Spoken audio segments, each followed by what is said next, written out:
Hello mga kalanog, atong ipadayon ang naputol na itong video. Itong una na itong video kabahin sa buta ug bungol sa kamatuuran.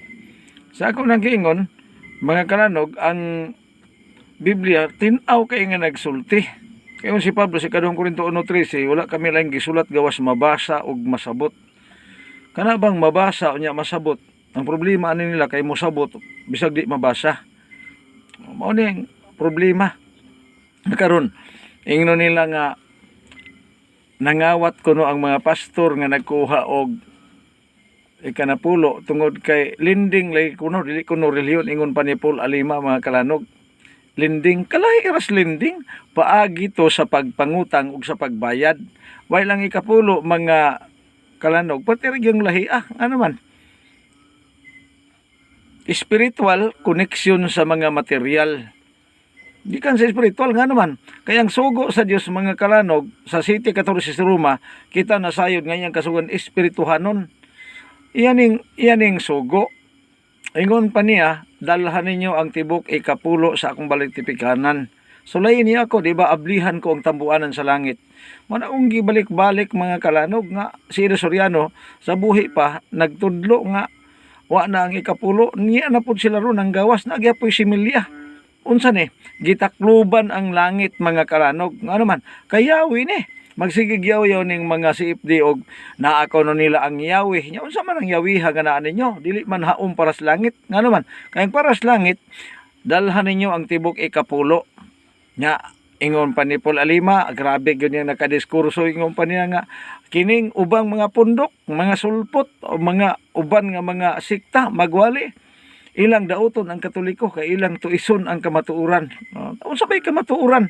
Di ba? Ang kamatuuran di city sa uwan, balaan na sila pinagis imong pulong. Ang imong pulong maong kamatuuran. Kaklaros gisulti nga makapangawat ba ang tao sa Dios? Oo, makapangawat. Gitanro gyud sa Dios? Oo, makapangawat. Pinagis sa halad og sa ikapulo.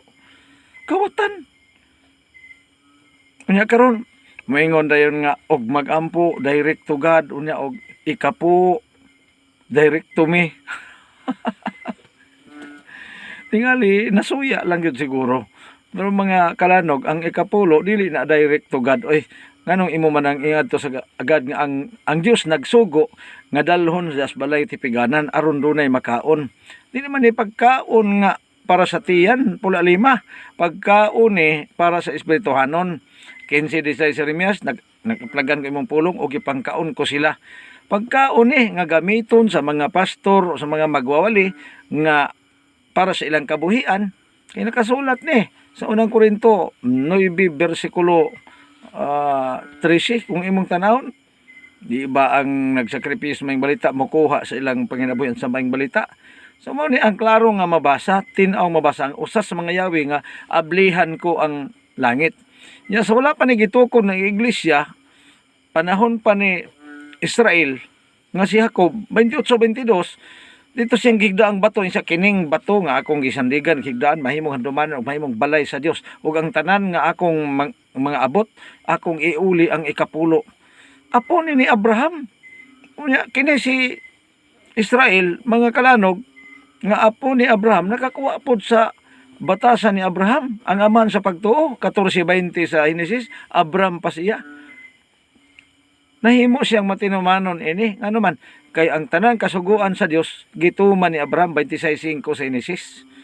Ato na ning ginabalik-balik tingali mabasahan ni nila pero lagi kay buta undi bungol, pabungol-bungol lang bisag ang babasa, klaro na kayo, himuon pag yung di mao. Amo nang buta. Nagsiga ang mata, Job 5:14, bisag udtong tutok nagasukarap nga naman. Di man mo dawat sa nasulat sa Biblia. Pero tama lagi ang giingon ni Pablo nga kining matawhana adto imo silang sultihan. Mututok ug mututok mutanaw di ka kita maminaw pero bungol di kadung mahadlok og makasabot og mobalik nako. Kining matawhana mga bungol kadto gyud ining mga nangasaag nangawala sa atubangan sa Dios. Mao sila ang tinuod nga protestante mga kalanog. Nagprotesta sa Dios, di motuman sa kasuguan sa Dios. No? So mo ni mga kalanog nga daghan kayo nga mga doktrina sa Seventh-day Adventist nga naa gyud sa Biblia. Kung naa may dili mabasa sa Biblia, normal kay naa may gitawag og implicit og explicit. Pero ang atong dili mabasa nakakunik diha sa mabasa, no? Dili kay